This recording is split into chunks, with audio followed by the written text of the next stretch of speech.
Chapter 9 ये पहला class है। देखिए फटाफट से क्या काम क्या पढ़ेंगे इसमें। तो चैप्टर के नाम क्या है? हो गया, कोई आवाज नहीं, बिल्कुल शांत, कॉपी पे ध्यान। Financial management. फाइनेंशियल मैनेजमेंट का ओवरव्यू सुनो, ये होता क्या है। यानी कोई भी बिजनेस स्टार्ट करने के लिए हमें पहले ये सोचते हैं कि आइडिया आ गया, बट आइडिया आने पे बिजनेस तो स्टार्ट नहीं होगा ना।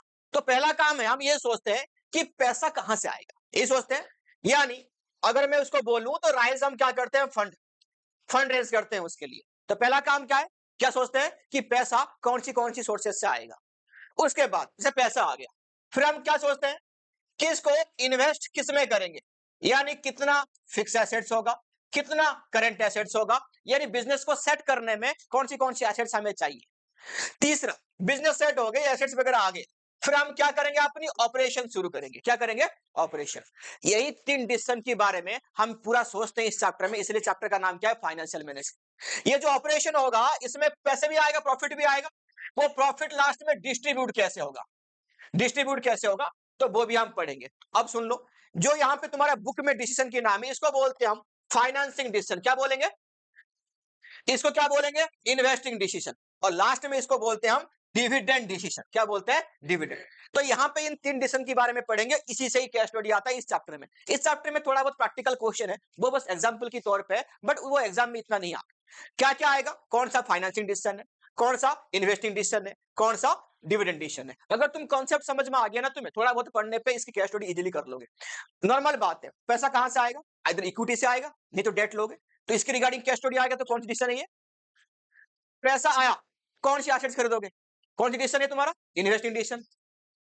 पैसा हो गया, ऑपरेशन स्टार्ट हो गया, पैसा कमाने लग गए, कितना डिविडेंड किसको बांटेंगे, कितना पैसा कौन सी सेक्टर में जाएगा, कौन डिसीजन हो गया, डिविडेंड डिसीजन। ये 3 डिसीजन पढ़ लिया तो ये चैप्टर भी खत्म। बस इतना ही हमें पढ़नी है। चलो शुरू करते हैं फटाफट चैप्टर के अंदर। चलो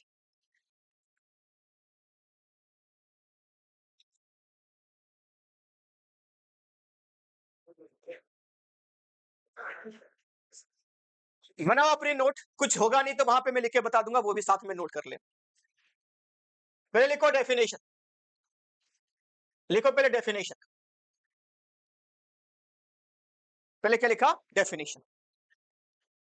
efficient acquisition of finance, efficient utilization of finance and efficient distribution and disposal of surplus of finance, इसको हम क्या बोल देते हैं, मैनेजमेंट ऑफ फाइनेंस या फाइनेंस मैनेजमेंट।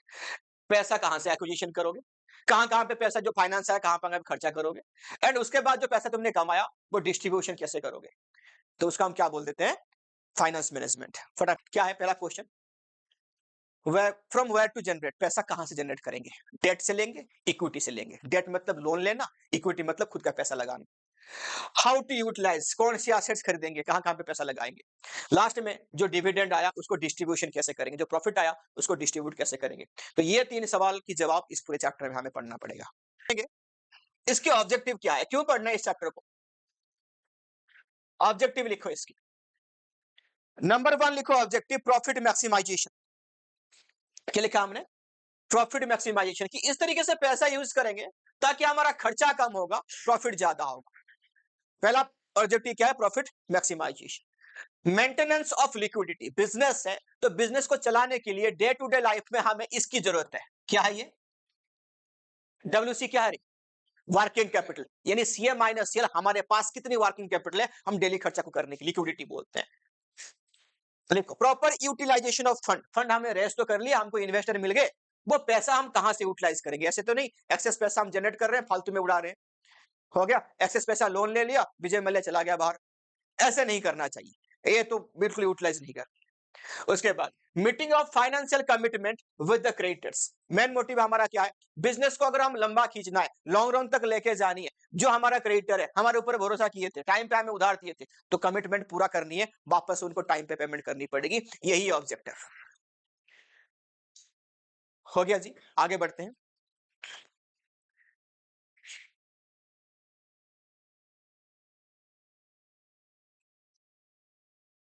जो डिसीजन के बारे में मैं बात किया था वो आ गया तुम्हारे सामने। यहां पे हमें कैसे डिसीजन लेने पड़ते हैं फाइनेंस को एफिशिएंट मैनेज करने के लिए। 3 डिसीजन होती है हमारे सामने, एक होता है इन्वेस्टमेंट डिसीजन, दूसरा क्या होता है फाइनेंसिंग डिसीजन, और तीसरा क्या होता है dividend decision. Investing, invest decision को और हम क्या बोल देता है, capital budgeting decision, capital budgeting decision हम इसको बोलते हैं इन्वेस्टिंग डिसीजन। हो गया जी।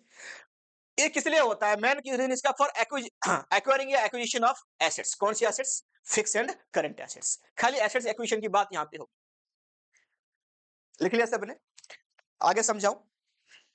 देखो इसकी इंपॉर्टेंस पढ़ेंगे, ये डिसीजन सच में क्यों जरूरी है। पहला नंबर 1 लॉन्ग टर्म ग्रोथ।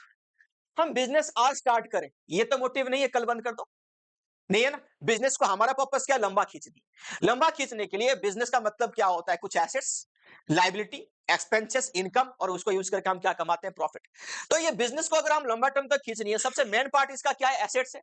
अगर एसेट्स रहेंगे लंबा टाइम तक चलेंगे, कोई भी छोड़ो बिजनेस हो गया। हम अपने घर के लिए इवन एसेट्स खरीदते हैं, क्या सब देख के खरीदते हैं, ड्यूरेबिलिटी, गारंटी भी मांगते हैं, भाई बता कितने साल तक जाएगा ये, कितने साल तक गारंटी है, उसके बाद तुम ठीक करोगे कि हम ठीक करेंगे, सब पूछते हैं। ये तो बिजनेस, सारे एसेट्स हम किसके पर्पस से लेंगे, लॉन्ग टर्म की पर्पस में, क्योंकि ग्रोथ हमारा ओरिएंटेशन ऑब्जेक्टिव क्या है, लॉन्ग टर्म के लिए। Large amount of fund, large amount of fund. कोई भी बिजनेसमैन हो, कितना बड़ा आदमी हो, इतना पैसा तो है नहीं, आज ये बिजनेस स्टार्ट कल बंद, दूसरा समझ में नहीं आया बिजनेस, दूसरा स्टार्ट कर दो, ऐसा होता है क्या, नहीं होता। इसमें ह्यूज अमाउंट जाता है, तो सोच समझ के खर्चा करनी चाहिए, यही बोल रहा है ना। उसके बाद रिस्क इन्वॉल्व, रिस्क इन्वॉल्व, यहां पे देखना ये कौन सी रिस्क के बारे में बात करता है। तुमने पैसा लगाया, जब तक वो पैसा तुम्हें रिटर्न नहीं दिया, कमा के नहीं दिया, तब तक तुम्हारा क्या है, रिस्क है। तब तक सारे एसेट्स को संभाल के रखो, ये रिस्क है हमारे पास। पैसे पहले हर कोई पैसा लगाता है, लगाता है, लगाता है, जब तक उस पैसे का पैसा वापस नहीं आता, रिटर्न नहीं आता, तब तक क्या है, रिस्क है, ये वाला रिस्क है। इरिवर्सेबल, बिल्डिंग बना दो, अच्छा नहीं बना, लोकेशन चेंज करनी है, सर पे उठा के ले जाओगे अपनी बिल्डिंग को, तोड़ दोगे। अब एक अरबों रुपए खर्चा होगा, बड़े बड़े फैक्ट्री कंस्ट्रक्शन कर रहे हैं, नहीं कर सकते। एक बार डिसीजन ले लिया तो समझ के लेना, रिवर्स नहीं हो सकती।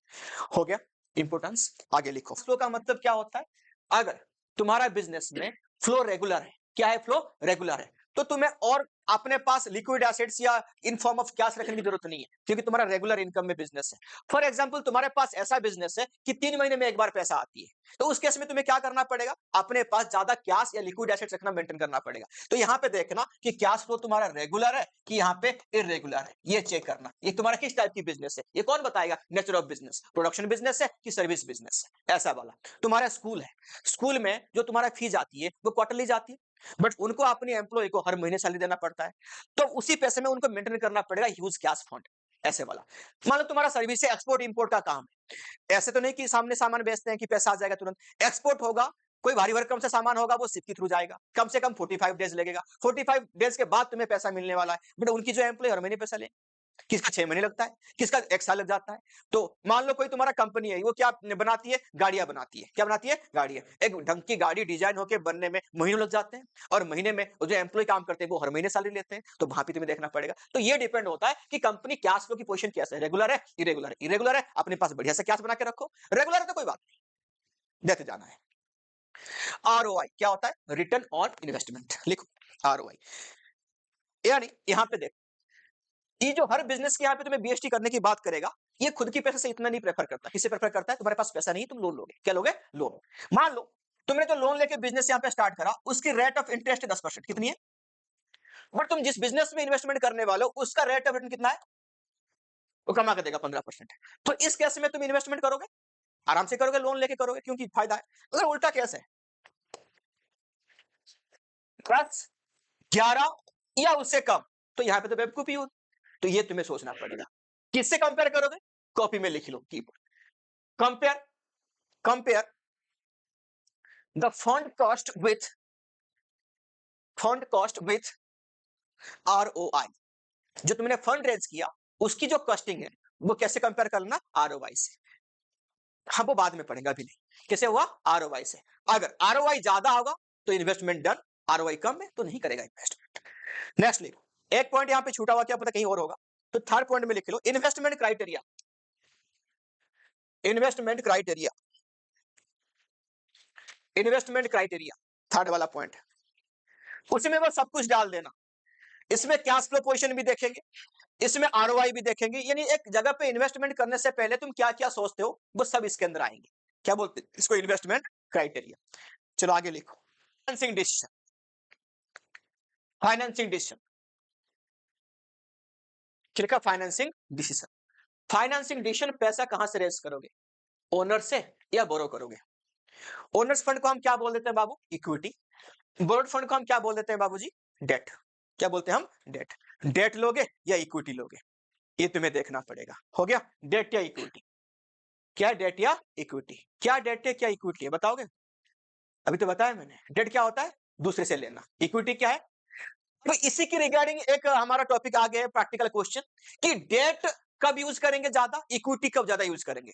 वो आता है, वो एमसीक्यू में पूछेगा, केस में पूछेगा, बट तुम्हें एग्जांपल करके बताने के समझाने के लिए नहीं बोलेगा।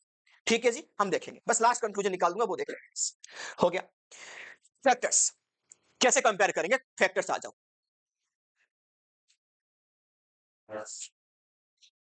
पहले क्या देखेंगे, कॉस्टिंग। कॉस्ट कौन सी टाइप की कॉस्ट है, क्या मतलब इसका कॉस्ट, अगर तुम उधार लेते हो, क्या लेते हो, उधार, तो उसके मतलब कॉस्ट क्या है उसका, इंटरेस्ट तो देना पड़ेगा।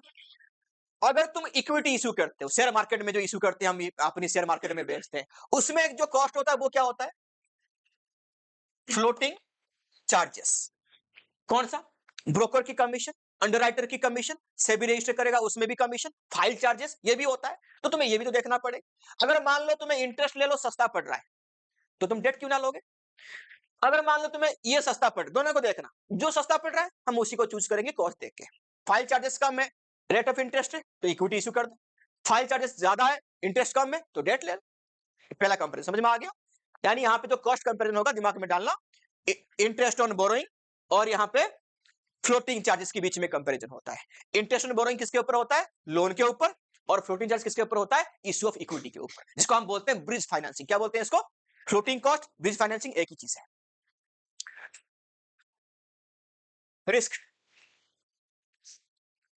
रिस्क, अब जो हम पढ़ रहे हैं ना, हम बिजनेस की तरफ से पढ़ रहे हैं, ऐसे सोचना, रिस्क किसमें ज्यादा है, डेट में है कि इक्विटी में है, डेट में है कि किसमें, इक्विटी में। समझो, हम बिजनेस पॉइंट ऑफ व्यू से समझेगा, नया नया बिजनेस है तुम्हारा, तुम्हारे लिए डेट अफोर्ड करना इतना इजी नहीं है। तुम्हारा प्रॉफिट हो, लॉस हो, तुम्हारा एक परमानेंट खर्चा तुम्हारे गले में बन जाएगा, वो है इंटरेस्ट, वो लेगा परमानेंट एक्सपेंसेस। ठीक है, इक्विटी, इक्विटी प्रॉफिट कब लेगा, ओनर है भाई, प्रॉफिट होने पे प्रॉफिट, लॉस होने पे कोई बात नहीं, लॉस भी झेल लेगा। तो बिजनेस पॉइंट ऑफ व्यू से रिस्क ज्यादा किसमें, अगर तुम्हें लग रहा है ऐसा रिस्क, तो क्या इश्यू करोगे, इक्विटी इश्यू करोगे। ठीक है जी।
नेक्स्ट लिखो कैश फ्लो।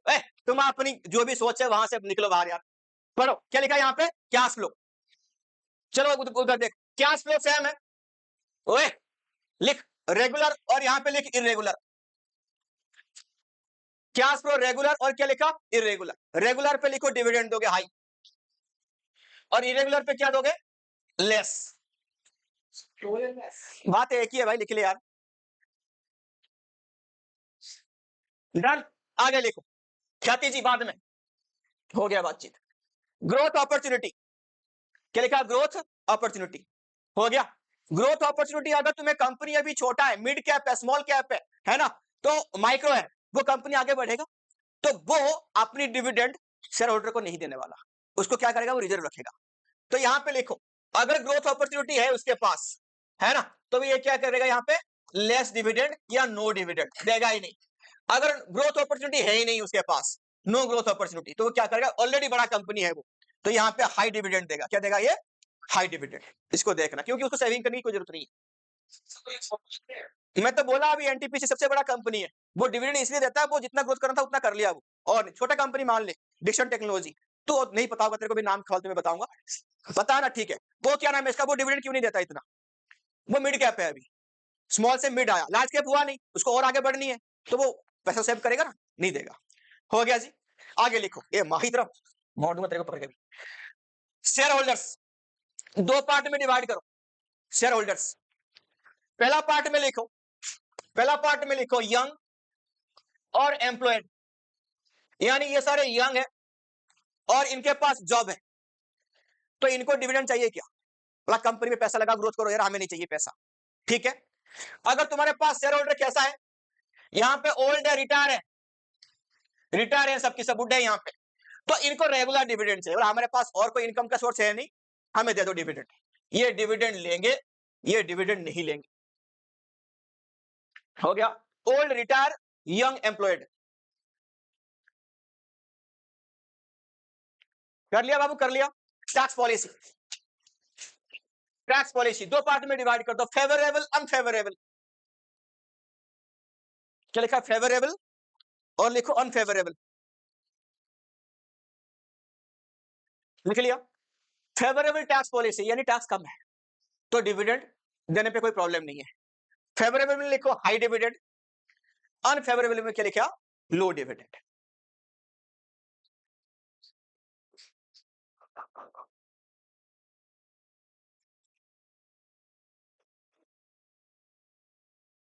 आगे बढ़ो, access to capital market, capital market को एक्सेस करना इजी है, तो क्या करोगे, ये डिविडेंड देना मार्केट के लिए एक पॉजिटिव न्यूज है। क्या न्यूज है, ये कंपनी इतना डिविडेंड देता है, तो तुम्हें कैपिटल मार्केट को इजीली एक्सेस करनी, इन्वेस्टर बढ़ानी है, तो क्या करोगे, यहाँ पे हाई रेट ऑफ डिविडेंड दोगे।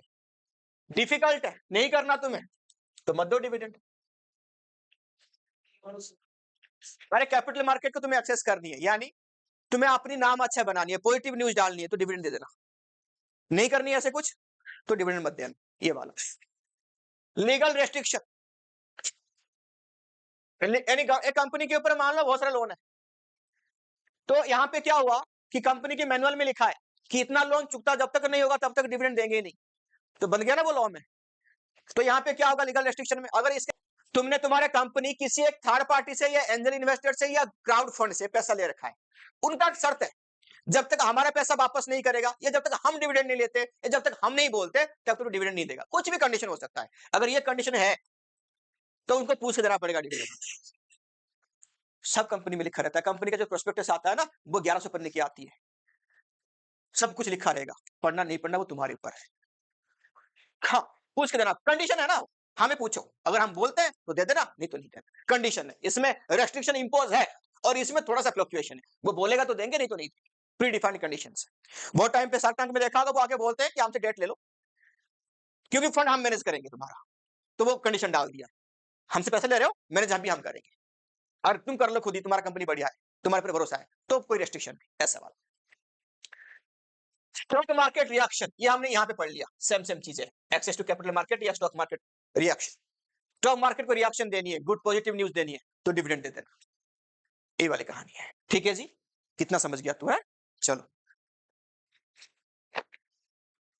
लिखा कैपिटल, यहाँ पे थोड़ी सी प्रैक्टिकल है, यहाँ पे हम एक्चुअली प्रैक्टिकल करके समझेंगे कि कब तुम्हें डेट लेनी है, कब इक्विटी लेनी है। ठीक है जी, लिखो कैपिटल स्ट्रक्चर। इसका हम और क्या बोलते हैं, अगर तुम्हें कोई पूछे लीवरेज का मतलब क्या है, फाइनेंशियल लीवरेज, इसका मतलब है कितना डेट कितना इक्विटी। टोटल तुम्हें फंड रेज करनी है, मान लो 10 लाख रुपए, तो लीवरेज क्या दिखाओगे तुम, वो तुम्हारे ऊपर है। तो फाइनेंशियल लीवरेज तुम्हारा ये है कि 4 लाख का हमने डेट लेनी है और 6 लाख का क्या लेनी है, इक्विटी। ये है फाइनेंशियल लीवरेज। क्या फाइनेंशियल लीवरेज, क्या समझ में आया? मोर इक्विटी लेस डेट। डन। आगे इसकी जो प्रैक्टिकल क्वेश्चन करेंगे उससे पहले समझ लो कि किसके बारे में प्रैक्टिकल क्वेश्चन है, हम क्या प्रूफ करना चाहते हैं। If return on equity is more than that of rate of interest, तुम जहां पे इन्वेस्टमेंट करने वाले हो वहां की रिटर्न है 18%, रेट ऑफ इंटरेस्ट तुम्हारा मान लो 12% है। इस केस में तुम्हें क्या लेना सही रहेगा, अपनी पैसा खर्चा मत करना, क्या लेना, लोन ले लेना। क्या लेना, लोन। यानी कुल मिला के बात यही है, मार्केट से जहां से पैसा उठाओगे अगर उसकी इंटरेस्ट रेट कम है तुम्हारे रेट ऑफ रिटर्न से, तो वहां पे उधार लेके खर्चा करो। क्या करोगे, डेट लेना अच्छी बात है, क्यों है मैं दिखाऊंगा अभी प्रैक्टिकल में। यह है इसकी लास्ट जो फाइनल पॉइंट है, ये एमसीक्यू में पूछता है, ये केस स्टडी में पूछता है, यही आंसर है उसका। उल्टा करो, if return on equity less than the rate of interest, तो वहां पे तुम इंटरेस्ट नहीं दे पाओगे, तो क्या लेना तुम्हें यहाँ पे, इक्विटी को प्रीफर करना। क्या प्रीफर करना, इक्विटी। लिख के इसको हाईलाइट कर दो, वो एग्जाम में 100% पूछना है इसको। ये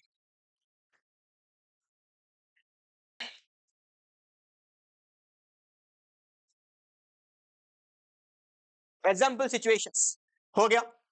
तो 3 सिचुएशन लेके समझेंगे, यहां पे हमने क्या चूज करा और क्यों चूज करा। ठीक है जी, ये तो हम पढ़ रहे हैं, तुम इसको लाइटली ले रहे हो। बहुत टाइम पे तुम जिस टाइम पे बनोगे अपनी कंपनी की सीएफओ, क्या बनोगे, फुल फॉर्म बता, चीफ फाइनेंस, आगे बोल, चीफ फाइनेंशियल ऑफिसर। तुम्हें आके अपनी ओनर पूछेगा बोर्ड ऑफ मीटिंग में, भाई बताना कि इतना हमें फंड रेज करनी है, ये वाला काम करनी है, डेट ले कि इक्विटी इश्यू करे, तो तुम यहाँ पे कैलकुलेशन करके समझाएगा उसे, ये लेना है, क्यों लेना है, इसकी करोड़ रुपए मिलते हैं तुम्हें जो तुम 12th में पढ़ते हो, है ना बाबूजी, है कितना करोड़ के काम ये। लिखो, 1 में लिखा है टोटल कैपिटल हमें चाहिए 50 लाख, कितनी चाहिए, हो गया बाबू, पर हमारे पास सब बहुत पैसा, पहला कंडीशन में हमें कहीं डेट नहीं लेना, क्या नहीं लेना, तो सबकी सब हमने क्या ले लिया, इक्विटी ले लिया। कैसे लिया, 5 lakh shares at the rate of 10 each. तो डेट कितना है हमारे पास, नहीं है, नील। टैक्स रेट जो कमाएंगे, हमारा जो टैक्स रेट है वो है 30% पर एनम, हो गया। ईबीआईटी, ईबीआईटी क्या है, earning before interest and tax. ये है तुम्हारा कमाई कितने की हुआ, 7 लाख की, कितने की हुआ कमाई तुम्हारा, 7 लाख की, पहला condition. Second condition, total capital हमारा वही सेम 50 लाख चाहिए, हमने यहां पे इक्विटी ले ली 40 लाख की, और डेट हमने कितने की लेना है, फिर 10 लाख की डेट लेनी है। टैक्स रेट सेम 30% है, और डेट लिया तो इंटरेस्ट देना पड़ेगा, इंटरेस्ट यहां पे 10% है, और वही सेम ईबीआईटी 7 लाख है। सेकंड सिचुएशन खत्म हो गया। थर्ड सिचुएशन लिखो,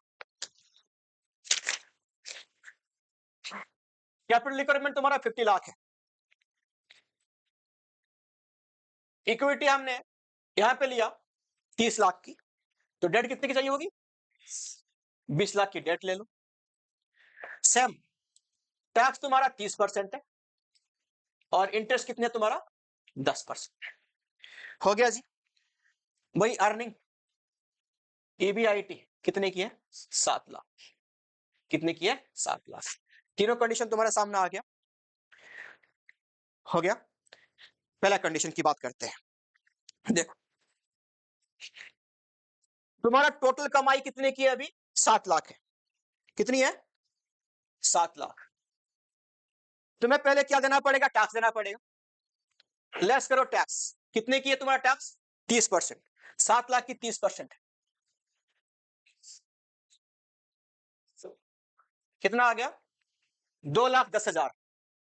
तो तुम्हारे पास कितना पैसा बच गया? और 4,90,000। तुम्हें इंटरेस्ट देना है क्या? डेट नहीं है तो कई बात की इंटरेस्ट दोगे, नहीं देना तुम्हें, हो गया। तो तुम्हारा यहां पे ये हो गया नेट कमाई। कितने शेयर तुमने मार्केट में इश्यू किया था? 50 लाख की, बट था नंबर 5-10 ईच का। तो अर्निंग पर शेयर कितना पड़ा? एक शेयर ने कितना कमा के दिया? तो 4,90,000 डिवाइड बाय कितना करेंगे? 5 लाख। तो पर शेयर कितना कमा के दिया ये एक बार निकाल लो।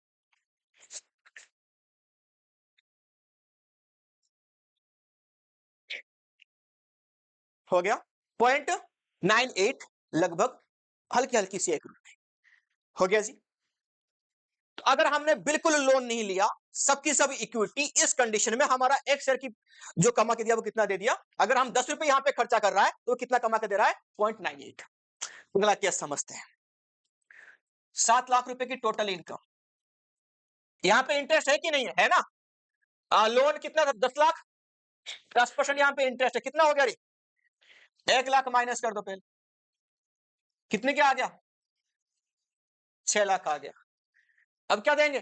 टैक्स। टैक्स कितने परसेंट है तुम्हारा? 6 लाख का 30%। Very good, 1,80,000। कितना बच गया तुम्हारा? 4,20,000 रुपए बच रहा है नेट। तो 4,20,000 बच रहा है। कितना इक्विटी तुम्हारा? इक्विटी कितना यहां पे? 4 लाख है। 40 लाख की इक्विटी है, तो पर 10 डिवाइड कर दो तो कितना होगा? अबे 40 लाख किसके हिसाब से? नहीं, 4 लाख 10 ईच ना, तो डिवाइड बाय करो 4 लाख। कितना आ गया? अर्निंग पर शेयर 1.05, यानी पहले से ज्यादा तुम्हें पैसा यहां पे मिल रहा है। यानी तुम्हें यहां पे क्या दिख गया? डेट लेना अच्छी बात था, है ना? अब आगे बढ़ो।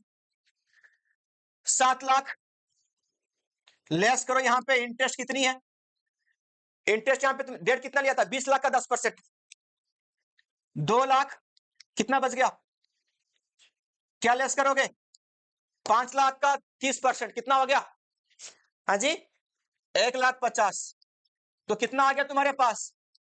डिवाइडेड बाय कितना यहां पे इक्विटी है? 30 लाख की है, 10 से डिवाइड करो, 3 लाख है मात्र। कितना आ गया रे? उससे भी ज्यादा, उससे भी ज्यादा, है ना? यानी इस सिचुएशन में अगर हम डेट लेते गए, इक्विटी को कम करते गए, तो हमारा इन्वेस्टमेंट फायदेमंद हुआ, यानी वो अर्निंग पर शेयर हमारा बढ़ती गई। इसके पूरा काम के पीछे एक रीजन है। क्या रीजन है? देख बाबू, हमें कंपेयर करनी थी यहां पे इंटरेस्ट रेट से ROI। मैं यहां पे दिखा दूं, पहले कितना था ये, फिर ये बढ़ता गया यहां पे ये, यानी डेट लेना यहां पे फायदा हुआ। क्यों? क्योंकि अगर हम 50 लाख रुपए लगाते हैं, कितने लगाते हैं टोटल, तो हमें कितना मिल रहा था? 7 लाख मिल रहा था। ROI निकाल दो, 7 लाख निकालो सारे, divide by 50 lakh into 100।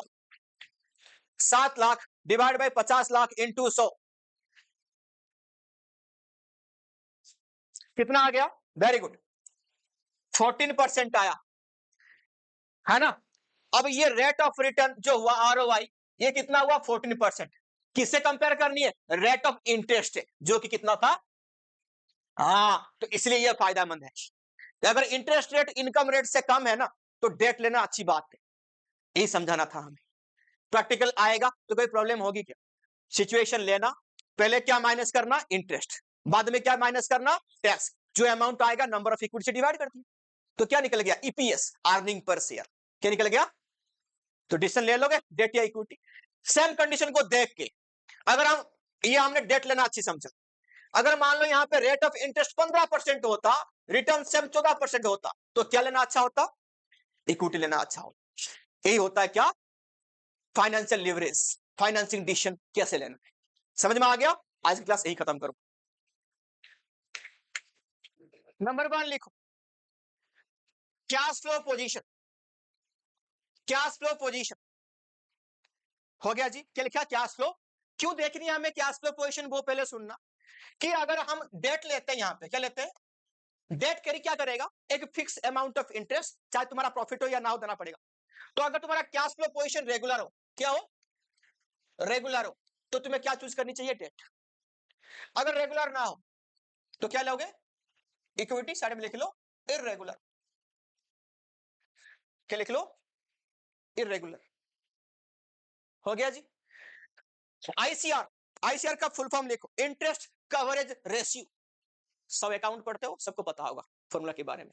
Interest coverage ratio, लिखूंगा नहीं, पता है तुमको कितने बार रेशियो हमने पढ़ लिया। Interest coverage ratio, ICR. ये क्या है? ईबीआईटी, अर्निंग, वहां पे प्रॉफिट। बात एक ही है, earning before interest and tax divide by interest on long term debt. Long term debt, ये तुम्हें, ये इसकी एक सेकंड रुक जा अनूप भाई, इसके आंसर किस में आता है? कोई नहीं बताएगा इसके आंसर किस में आता है। ए चुप, कोई नहीं गुनगुनाया, चुप रहो। हाँ तेरी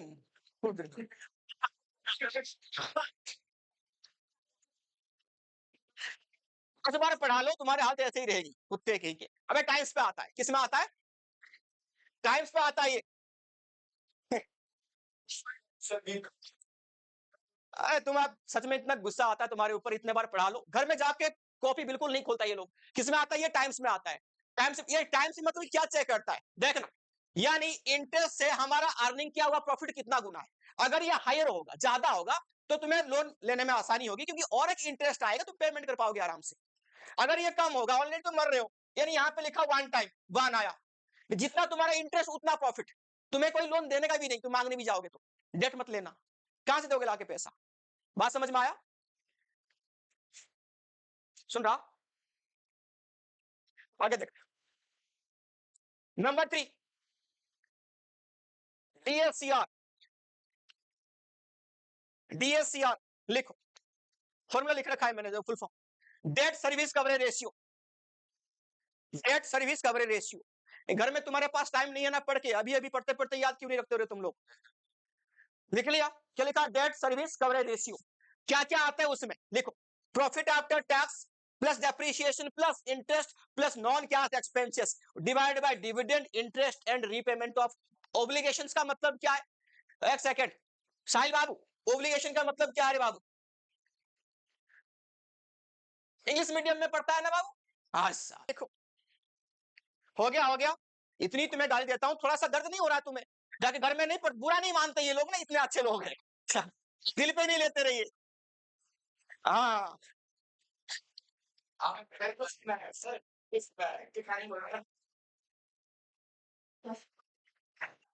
इतने अच्छे बच्चे हैं ना ये, दिल पे नहीं लेते, दिल है ही नहीं इनके, ना ना। Number 4, return on investment. Return on investment, तुमने जितना इन्वेस्ट, अरे भाई सेम बात आ गई यहाँ पे फाइनेंशियल लिवरेज की। भाई यहाँ पे क्या लिखोगे? अगर रिटर्न ऑन इन्वेस्टमेंट ज्यादा हुआ, रिटर्न तुम्हारा ज्यादा हुआ रेट ऑफ इंटरेस्ट से, तो क्या लोगे? अगर उल्टा हुआ तो क्या लोगे? यहीं पे देखनी है हमें, सेम चीज है। हो गया जी। चलो, कॉस्ट ऑफ डेट, यानी कॉस्ट ऑफ डेट का मतलब क्या होता है? फाइनेंसिंग कॉस्ट इसको बोलते हैं, ओम बताएगा। कॉस्ट ऑफ डेट क्या होता है? एक उधार लिया, उसके ऊपर क्या कॉस्टिंग आएगी? वेरी गुड, उसके ऊपर इंटरेस्ट को हम कॉस्ट बोलते हैं। इंटरेस्ट ज्यादा होगा तो क्या करना है, कम हो तो क्या करना है, वो तुम्हें पता है, बस नोट करते जाओ। टैक्स रेट लिख लिख ऊपर तक, टैक्स रेट। हो गया, हो गया। टैक्स रेट अगर तुम्हारा ज्यादा है तो तुम्हें क्या चूज करोगे? टैक्स रेट यहां पे लिख देना मोर, यहां पे टैक्स है, तुम्हें डेट यूज करना चाहिए। क्यों? प्रॉफिट ज्यादा का डेट यहां पे लोगे तो उसके ऊपर इंटरेस्ट यानी एक्सपेंसेस तुम्हारा बढ़ जाएगा। अगर एक्सपेंसेस हो गई तो प्रॉफिट तुम्हारा कम दिखेगा, प्रॉफिट कम पे टैक्स कम पेमेंट करनी पड़ेगी, ये वाली बात है ना? अब लिखो, लेस हो गया तो क्या करोगे? ये तो पता ही है, इक्विटी, फटाफट से लिखते जाओ आप। कॉस्ट ऑफ इक्विटी, ये नॉर्मल बात है। हाँ जी, और इक्विटी कब चूज करोगे वो लिख लो। डेट में ज्यादा रिस्क है, पेमेंट करना पड़ेगा, और इसमें क्या है? इक्विटी में कम रिस्क है, चाहे प्रॉफिट हो लॉस हो, पार्टनर है ओनर है तो झेलेगा वो। हो गया। कॉस्ट ऑफ इक्विटी को फ्लोटेशन कॉस्ट बोलते हैं, उसके बारे में हमने बात कर लिया। मोर लेस तो हम लिखेंगे, इक्विटी में रिस्क नहीं है क्या, है ना? बट फिर भी लेस क्यों है? प्रॉफिट ऐसे क्या हमने घर से पैसा लगाया तो प्रॉफिट ही नहीं कमाएंगे? रिस्क तो है, तेरे तो पैसा लगा पड़ा है, कैसे नहीं रिस्क है, कम है। हो गया जी, आगे लिखो। Fixed and working capital. चलो, फिक्स एंड वर्किंग कैपिटल, इसका भी डिसीजन लेना तुम्हें जरूरी है। ये कैसे इफेक्ट करता है वो देख। हो गया, पहले हम बात करता है किसके बारे में, दो पार्ट में डिवाइड कर दो बाबूजी। इस साइड में लिख लो फिक्स, इस साइड में लिखो वर्किंग, वर्किंग कैपिटल। हो गया, अब बताओ क्या सब जी, फिक्स कैपिटल का कहने का मतलब क्या समझते हो? यानी फिक्स कैपिटल तुम्हारे पास रहना चाहिए, रिक्वायरमेंट ज्यादा है कम है, कैसे पहचानोगे, क्या देख के पहचानोगे तुम? क्या समझते हो फिक्स कैपिटल का मतलब? एक वर्ड में बता दो, सर ये होता है फिक्स कैपिटल, हमें चाहिए कि नहीं चाहिए, ज्यादा चाहिए कि कम चाहिए? To acquisition of fixed assets. क्या है? अगर हमारा प्रोडक्शन बेस बहुत ज्यादा है तो हमें फिक्स कैपिटल चाहिए, हमें बड़े प्लांट चाहिए, मशीन्स बहुत सारे चाहिए, ऐसे सोच लीजिए। और वर्किंग कैपिटल का मतलब क्या होता है? सीएम माइनस सीएल, यानी बिजनेस को डे टू डे में मेंटेन करने के लिए हमें जो कैपिटल रिक्वायरमेंट है उसी के बारे में बात होगी। यही वाली बात है ना? हाँ जी, डिटेल में समझते हैं, आ जाओ। पहले इसके बारे में लिखो। डिपेंड किसके ऊपर करेगा? Number one, nature of business. Nature of business, business की नेचर कैसा है? हो गया, यानी ये प्रोडक्शन वाला यूनिट है कि सर्विस वाला है? प्रोडक्शन यूनिट होगा तो ज्यादा फिक्स कैपिटल चाहिए, सर्विस वाला होगा तो कम चाहिए, है ना? सर्विस का मतलब क्या समझते हो? एग्जांपल लेके समझ देता हूं। तुम्हारा गारमेंट की फैक्ट्री है, कपड़े बनाने की फैक्ट्री, कपड़े फैब्रिक बनाते हो, तुम्हें लैंड चाहिए, उसके ऊपर फैक्ट्री बनाने के लिए बिल्डिंग चाहिए, मशीन भी चाहिए, तो फिक्स कैपिटल ज्यादा जरूरी है। और एक को तुम ठेका में देकर रखा है, तो मेरा कपड़ा खाली फोन करके सेल करेगा, उसके लिए क्या चाहिए? एक 10 बाय 10 कमरे की ऑफिस, 10 लोग बैठा दिया, 10 फोन पकड़ा दिया, काम खत्म। भाई सामान ये है, हमारे पास ये है, क्वालिटी का सामान बेचो, उसको क्या चाहिए फिक्स कैपिटल? समझ में आया? आगे नंबर टू, यानी इसके अंदर मैंने कुछ लिखा क्या, दिमाग में क्या डाला? सर्विस में कम, प्रोडक्शन में ज्यादा, ठीक। नेक्स्ट लिखो, scale of operation, scale of operation, scale of operation, इसमें क्या है? Large scale and small scale, large scale में ज्यादा कैपिटल चाहिए, स्मॉल स्केल में कम कैपिटल चाहिए। Number three, technique upgradation, technique upgradation. अगर तुम्हें नया टेक्निक चाहिए, नया मशीन इंस्टॉलेशन करना पड़ेगा, उसके लिए खर्चा ज्यादा होगी, मोर कैपिटल रिक्वायरमेंट। पुराने में चलता आ रहा है, चलने दो। ये कौन सी रिक्वायरमेंट है? ये लेस इसमें चलेगा। आज की डेट में टेक्निक का प्रोडक्शन, प्रोडक्शन टेक्निक तुम्हारा कैसे, दो इसको याद रखना, दो पार्ट में डिवाइड करना, लेबर इंटेंसिव या कैपिटल इंटेंसिव। लेबर इंटेंसिव है, इतना कैपिटल नहीं चाहिए, लोग आओ बुलाओ अपनी मजदूरी दो भेज दो। कैपिटल इंटेंसिव, मशीन चाहिए तो कैपिटल की रिक्वायरमेंट होगा, है ना? लेबर इंटेंसिव में लेस कैपिटल रिक्वायरमेंट, मशीन जो कैपिटल इंटेंसिव यानी मशीन में ज्यादा, है ना जी? नेक्स्ट, इसके लिख रहे हो ना साइड साइड में। Number 5, growth. बिजनेस को आगे ग्रोथ करनी है, ज्यादा कैपिटल की रिक्वायरमेंट होगा, नहीं करनी है कम में काम चला लो। हाँ जी, डाइवर्सिफिकेशन, डाइवर्सिफिकेशन बाबू क्या होती है डाइवर्सिफिकेशन? अलग अलग प्रोडक्ट बनाना। तुम्हारा मान लो ये वाला जो डेली यूज वाला गुड्स था, खाली तुम साबुन बना के मार्केट में बेच रहे थे, अभी पूरा पूरा नहाने का सारा सामान हम ही देंगे। क्या क्या? शैम्पू, उसके बाद क्या मारते रहे? कंडीशनर, रुजा, अरे याद करने दे। और उसको क्या चाहिए? हाँ हाँ, लव जैसे इंसान को तो क्या पूछेगा भाई तेरे को नहाने के लिए क्या चाहिए? लड़कियों का मत पूछना, इसको पूछना तो ये बोलेगा मुंह में लगाने के लिए साबुन, सर पे भी साबुन, बॉडी में भी साबुन, और मग्गा बाल्टी दे दो उसमें अच्छी होगी, और नल का भी पानी भी दे दो। हाँ एक ही पॉइंट में काम चलाएगा वो सारे, बढ़िया है, ठीक है। लड़कियों को पूछो, क्या क्या आ गया? सर में कम से कम 3 टाइप का लगाते हो ना तुम, शैम्पू हो गई, फिर कंडीशनर, फिर सीरम, है ना? अरे रहने दो सर, मेरे बस की बात नहीं और बोल इनको पूछा कम से कम 11 प्रोडक्ट, एक ही बॉडी है, प्रोडक्ट 11, लड़कों के एक साबुन है ना। क्या नाम है इसका, लड़के लोग अपनी जो नहाते हो टॉवल कब चेंज करा था आखिरी बार, वही एक जो चल रहा था वही चल रहा, बचपन में वही पकड़ा होगा, ही लाल वाला टॉवल तेरा ही है। लड़कियों एक बार में 3 टॉवल 4 टॉवल यूज कर लेते हैं, वो भी महीने में चेंज कर देते हैं ड्यू टू हाइजीन। लड़कों का हाइजीन देखो अलग लेवल का, एक ही टॉवल में सारे काम, वो भी साल भर साल चलता रहेगा, एकदम सी आई पोछा झाड़ दी, एकदम रख दी, बस सुबह को उठा ले, नहाने का टाइम हो गया उसी को उठा लो, है ना। अब नहाने का टाइम भी 4 दिन में एक बार आती है ठंडी में, वो भी मम्मी डांटने पे, है ना। चलो आगे आ जाओ, नहीं गंदे नहीं है, पानी बचाते हैं, सेव वाटर। अभी वो शैम्पू बनाओ, तेल बनाओ, जो तुम्हारा अलग अलग टूथपेस्ट बनाओ, सारी एक्टिविटी करो, इसमें अलग अलग प्रोडक्ट बनाओ, ज्यादा कैपिटल की रिक्वायरमेंट होगी, सिंगल लाइन में नहीं होगी। आगे लिखो, अवेलेबिलिटी ऑफ फाइनेंस,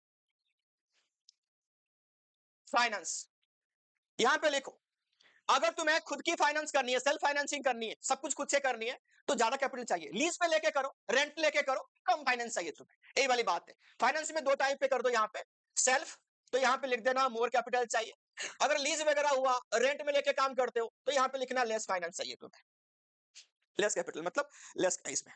कौन सी वाला फाइनेंसिंग डिसीजन है, लॉन्ग टर्म की short term, long term financing decision. तो वर्किंग कैपिटल क्या होगा बाबू, लिखो वर्किंग कैपिटल में लिखो, ये शॉर्ट टर्म फाइनेंसिंग डिसीजन है, एक हो गया। आगे लिखो, 2 पार्ट में डिवाइड कर दो, इसी को 2 पार्ट में डिवाइड कर दो बाबूजी।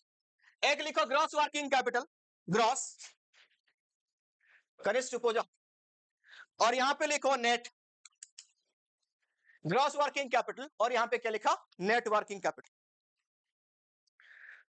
हो गया जी। ग्रॉस वर्किंग कैपिटल, तुम्हें एक चीज बताऊं, जो हमारा करंट एसेट्स क्विक एसेट्स में जो डिफरेंट है, इन दोनों के बीच में वही डिफरेंस है। करंट एसेट्स में प्रीपेड एक्सपेंस भी आता है, क्लोजिंग स्टॉक भी आता है, दोनों को हटा दो, क्या हो जाएगा, नेट वर्किंग कैपिटल। ये डिफरेंस है, ये तुम्हारा, इसकी लैंग्वेज अलग है बट बात सेम है। आगे लिख, करंट एसेट्स की एग्जांपल यहाँ पे बहुत सारे देख रखे हैं, हम लिखेंगे नहीं, हमें एग्जांपल है, तो सीए माइनस सीएल, तो हमारा क्या आता है, वर्किंग कैपिटल की रिक्वायरमेंट, वही उसने पूरा टॉपिक में देख रखा है, हमें वो चाहिए नहीं, लिखेंगे भी नहीं। लिखो फैक्टर्स, दोनों की फैक्टर्स लिखो, चल चल चल, दोनों की फैक्टर्स लिखो, हो गया बहुत। Number 1 Sam, nature of business, nature of business, फिर तुम्हारा क्या चाहिए, कम है ज्यादा, अरे कम चाहिए, प्रोडक्शन वाले को हमेशा वर्किंग कैपिटल ज्यादा ही चाहिए, हो गया। सर्विस प्रोडक्शन, सर्विस में कम, प्रोडक्शन में ज्यादा, लिखते जाओ बैठो मत। Same number 2, scale of operation, ये भी सेम, लार्ज स्केल के लिए ज्यादा, छोटे स्केल के लिए कम। Number 3, business cycle fluctuation, fluctuation of business cycle, business cycle तुम्हारा ऐसे वो सीजन वाला बिजनेस है, किसमें पीक में जाता है प्रॉफिट, किसमें कम आता है, फिर किसमें पीक में जाता है, तो अगर फ्लक्चुएशन ज्यादा है तुम्हारे बिजनेस में, वर्किंग कैपिटल बहुत ज्यादा चाहिए, कम है रेगुलर इनकम है तो वर्किंग कैपिटल कम चाहिए। नंबर 4 लिखो, सीजनल फैक्टर, ये भी सेम चीज है, सीजनल फैक्टर, सीजन में कम चाहिए, ज्यादा सीजनल होगा तुम्हारा तो यहाँ पे ज्यादा वर्किंग कैपिटल की जरूरत है, और कम में कम, याद रखना। तो जो बिल्कुल सीजन के ऊपर डिपेंड है तो वर्किंग कैपिटल रख के चलना पड़ेगा, जो ऑफ सीजन है पेमेंट तुम्हें करनी पड़ेगी, तो उसके लिए रखना पड़ेगा ज्यादा।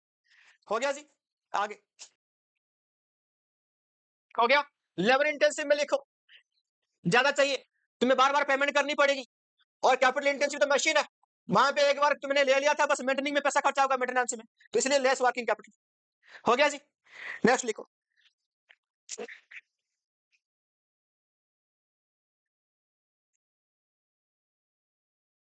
अगर तुम्हारा बिजनेस ऐसा है, तुम उधार में इंस्टॉलमेंट में सामान बेचते हो, क्रेडिट में, है ना, तो तुम्हें ज्यादा वर्किंग कैपिटल की जरूरत पड़ेगी। लिखो अलाउड,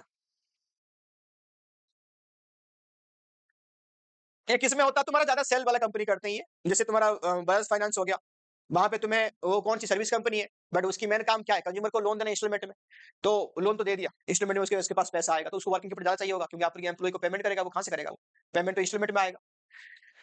कंपनी नया नया है, उसका एफिशिएंसी इतना है नहीं, ज्यादा रिसोर्स की वेस्ट होगा, तो यहाँ पे उसको क्या चाहिए, अगर हाई रेट ऑफ उसके पास एफिशिएंसी है तो लेस वर्किंग कैपिटल, अगर लो एफिशिएंसी है तो हाई वर्किंग कैपिटल लगेगा उसके लिए। ठीक है, समझ के लिख लेना।